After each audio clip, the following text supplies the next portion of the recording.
It takes something special to make your portraiture stand out from the crowd these days, and working professionals know all too well the restrictions you may encounter on a photo shoot that will result in you coming away with an image you're not completely satisfied with. However, the creativity doesn't have to stop when the last photo of the day is clicked. An image editing software affords creatives the opportunity to inject new interest into the scene. One technique worth mastering is working with layers and blending modes, as this will allow you to introduce another image into your scene. And in our technique, this will allow you to add a realistic reflection, as if a glass window has been placed in between the camera and subject. All you need is your original portrait, and an additional image you think will work well is the reflection scene. Although the technique might look a little complicated, it's actually really straightforward and can be completed in less than 5 minutes. Not a bad use of time to breathe new life into a portrait and help it stand out from the crowd.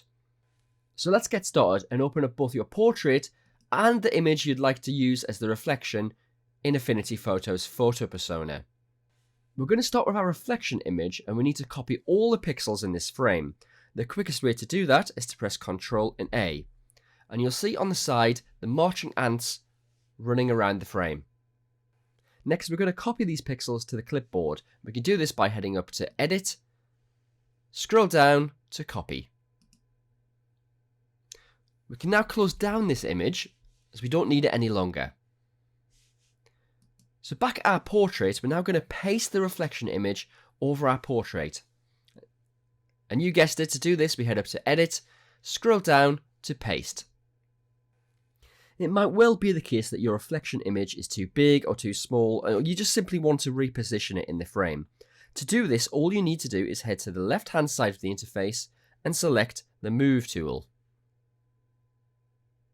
And the keyboard shortcut for this is V.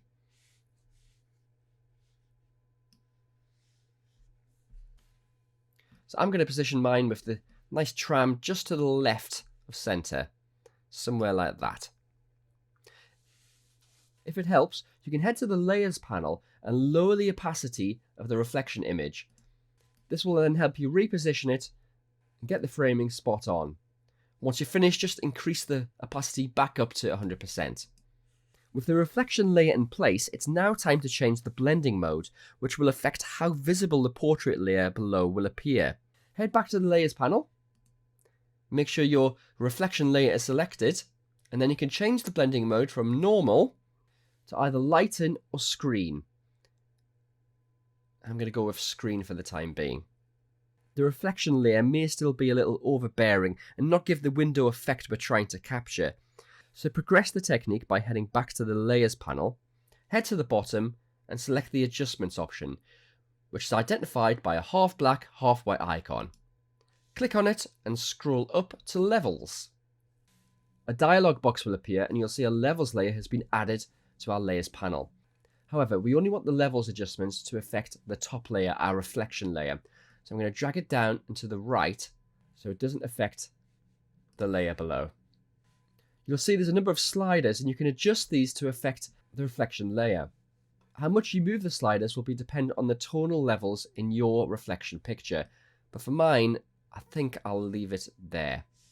In a realistic environment, the reflection in the window wouldn't be pin sharp, so we can recreate this effect by selecting the reflection layer and heading to the top of the interface to the Filters menu, scrolling down to Blur, across and down to Gaussian Blur. I'm going to increase the radius to around 15px. That works pretty well.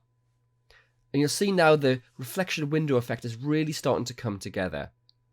Once you're happy with your blurring, you can execute this edit by clicking Apply. If you feel you still need to reveal more of your portrait subject, the next step is to add a layer mask. So head back down to the bottom of the Layers panel, click on the circle in the square icon, which is the mask layer.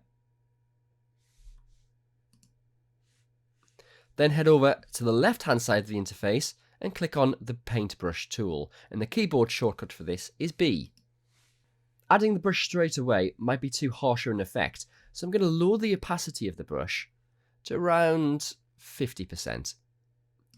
Remember, you can change the size of the brush using the square bracket keys. So I'm just going to brush over the subject, especially their eyes, because that's the focal point. And that's starting to work a lot better now.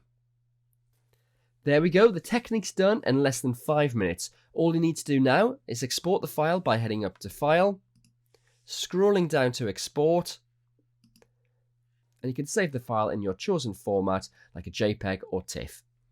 Have fun experimenting with blending modes in your images, and I'll see you next time.